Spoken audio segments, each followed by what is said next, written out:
Hello viewers, আসসালামু আলাইকুম। Welcome back to my channel Shammi's recipe and blog. আজকে আমি আপনাদের সাথে চিংড়ি মাছ দিয়ে টমেটোর একটি ভুনা শেয়ার করতে যাচ্ছি। সম্পূর্ণ ভিডিওটির সাথে থাকার জন্য অনুরোধ রইল। ভিডিওটি না টেনে সম্পূর্ণ দেখবেন।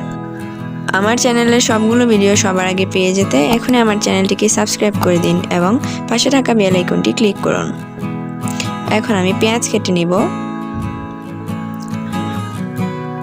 আমি দুইটা ছোট সাইজের পেঁয়াজ নিয়েছি। এখন আমি এই 5-6টার মতো কাঁচামরিচ মাঝখান দিয়ে চিড়ে নিব। এখন আমি 2টা টমেটো কুচি করে নিব।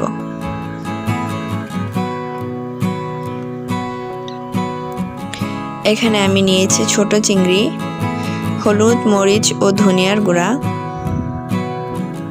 এখানে টমেটো, কাঁচামরিচ চিড়ে নিয়েছি আর পেঁয়াজ কুচি নিয়েছি।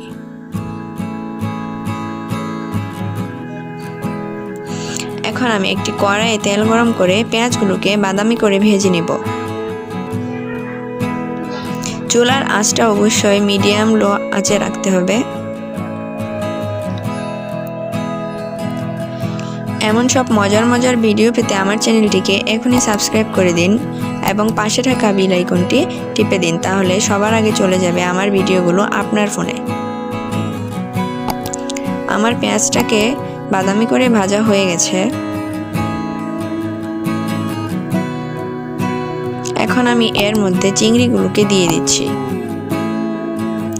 চিংড়িগুলোকে আমি লাল করে ভেজে নিব। এখন আমি চুলার আঁচটা একটু বাড়িয়ে দিলাম এবং চিংড়িগুলোকে ভাজতে থাকবো 5 মিনিট পর্যন্ত।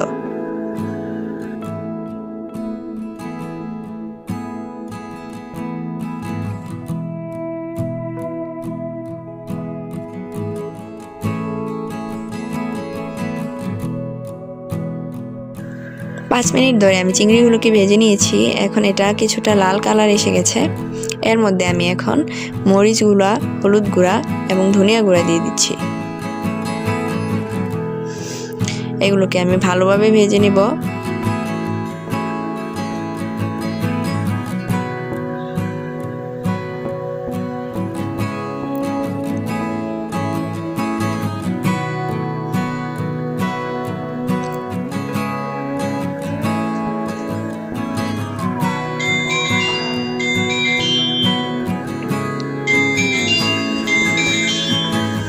এখন আমি এর মধ্যে লবণ দিয়ে দিচ্ছি।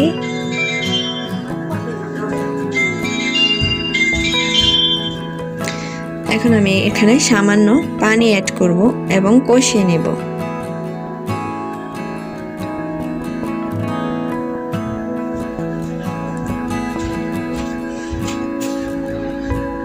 ভালোভাবে মশলাটাকে কষাতে হবে যেন কাঁচা কাঁচা গন্ধটা না থাকে।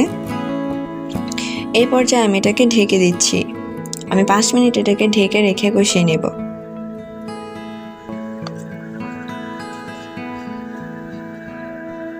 ঢাকনা খুলে এখন আমি এর মধ্যে টমেটো দিয়ে দিচ্ছি।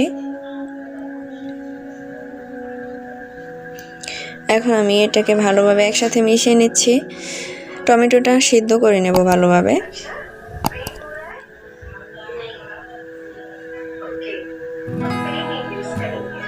এখন আমি কাঁচামরিচ চিড়ে এর মধ্যে দিয়ে দিচ্ছি।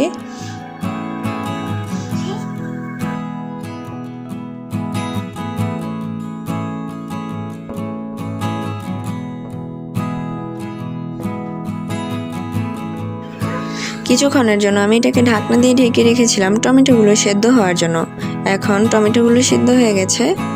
এখন আমি এগুলোকে আরও কিছুক্ষণ লো ফ্লেমে রেখে ভেজে নেব যেন পানিগুলো একদম শুকিয়ে যায়। আর ভিউয়ার্স, তেল দেওয়াটা সম্পূর্ণ আপনাদের পছন্দ অনুযায়ী। আমি বেশি তেমন তেল ব্যবহার করিনি, কম তেলেই রান্না করছি, তবে এটা তেল বেশি দিলে আরও অনেক টেস্টি হয়। আমি এখন এটার পানি শুকিয়ে নামিয়ে গরম ভাতের সাথে সার্ভ করব। দেখুন কতটা সুন্দর এবং কতটা টেস্টি দেখতে হয়েছে। এটা খেতেও অসম্ভব মজা হয়। আপনারা বাড়িতে খুব সহজেই ট্রাই করতে পারেন এই রেসিপিটি। রেসিপি ভালো লাগলে আমার চ্যানেলটিকে সাবস্ক্রাইব করবেন এবং শেয়ার করে দিবেন আপনার ফ্রেন্ডদের সাথে। সম্পূর্ণ ভিডিওর সাথে থাকার জন্য আপনাকে অসংখ্য ধন্যবাদ।